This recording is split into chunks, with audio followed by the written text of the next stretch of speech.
अपने ही घर में बेघर होने के बाद चिराग पासवान का पहला बयान सामने आ गया है। चिराग पासवान ने अपने बयान में जिन बातों का जिक्र किया है उसको आगे बताएंगे, लेकिन ये पहला आधिकारिक बयान है जो कि चिराग पासवान की तरफ से जो है वो उनके आधिकारिक ट्विटर हैंडल से ट्वीट करके दिया गया है। चिराग पासवान ने अपने चाचा के नाम एक 29 मार्च 2021 की लिखी हुई एक चिट्ठी का जिक्र किया है, जिसमें कुल 21 अलग अलग पॉइंट्स हैं। और बड़ी बात यह कि कुल 6 पन्नों की इस चिट्ठी में उन्होंने चाचा की जो दगाबाजी है उसके बारे में चर्चा की है। बड़ी बात यह है कि चिराग पासवान जिस तरीके से अपने ही बंगले यानी कि लोजपा में बेदखल से हुए हैं, बेघर से हुए हैं, उसके बाद हो कुछ यूं रहा है कि चिराग पासवान जो हैं उनका दर्द जो था, वो जो बातें थी वो शायद अभी तक, क्योंकि वो चुप थे, कुछ कह नहीं रहे थे। जब कल मीडिया ने उनको देखा, जब वो अपने चाचा के दरवाजे पर पहुंचे, वहां पर भी कोई बयान नहीं दिया। घर के अंदर दाखिल हुए, वहां पर भी कोई बयान सामने नहीं आया। और इन तमाम चीज़ों के बीच में जो है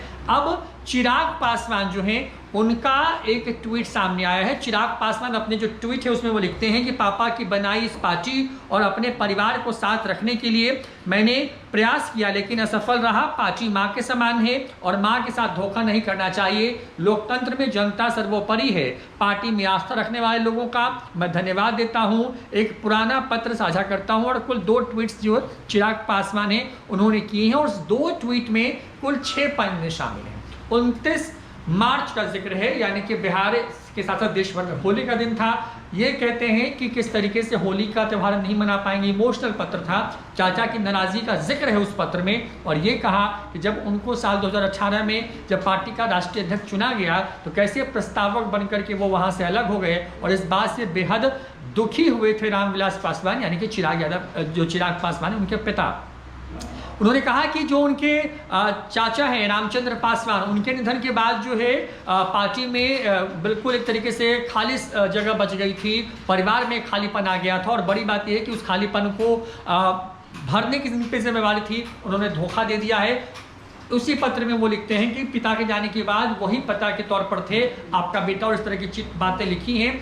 अलग अलग पत्र की जो अलग अलग पॉइंट्स हैं वो लिखे गए हैं। मूल तौर पर यह है कि इस तरीके से अपने अंदर के दर्द को, शायद अंदर खाने से बहुत कुछ पहले रहा होगा, उस दर्द को बयान करने की कोशिश जो है वो की गई है उस पत्र में। और बड़ी बात यह है कि चिराग पासवान जो है उस पत्र में अपने और चाचा के बीच संबंधों पर बात कर रहे हैं। सूरजभान सिंह के साथ साथ पार्टी के कई बड़े चेहरों का जिक्र है उसमें। और ये पत्र कब का है? विधानसभा चुनाव संपन्न होने के करीब 4 महीने बाद का, यानी कि 29 जो मार्च है उस दिन का ये पत्र है। और इस पत्र में वो अपने चाचा पशुपति पारस, जिनकी अगुवाई में लोजपा के 6 में से 5 जो सांसद हैं वो अलग हो गए हैं।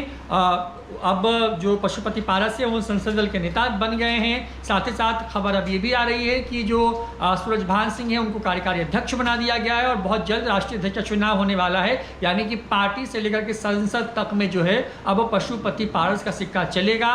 खुद के चाचा और खुद का भाई कह सकते हैं वो जो है चिराग के खिलाफ खड़ा हो गया है। और चिराग पासवान ने करीब जो है लगभग आप कह सकते हैं कि 40 घंटे के आसपास का वक्त होने वाला है जब उस 40 घंटे के वक्त में चिराग पासवान की तरफ से ये चिट्ठी साझा की गई है, जो कि करीब जो है वो 3.25 महीने के आसपास पुरानी है। और उस चिट्ठी में उन्होंने अपने चाचा के साथ संबंधों का जिक्र किया और कहा है कि उन्होंने पार्टी को बचाने की पूरी कोशिश की, लेकिन उसमें वो कामयाब नहीं हो पाए। और आखिरकार उन्होंने एक शब्द इस्तेमाल किया है कि पार्टी माँ के समान होती है और माँ के साथ धोखा जो है वो कहीं से सही नहीं है। फिलहाल इस वीडियो में इतना ही। नमस्कार।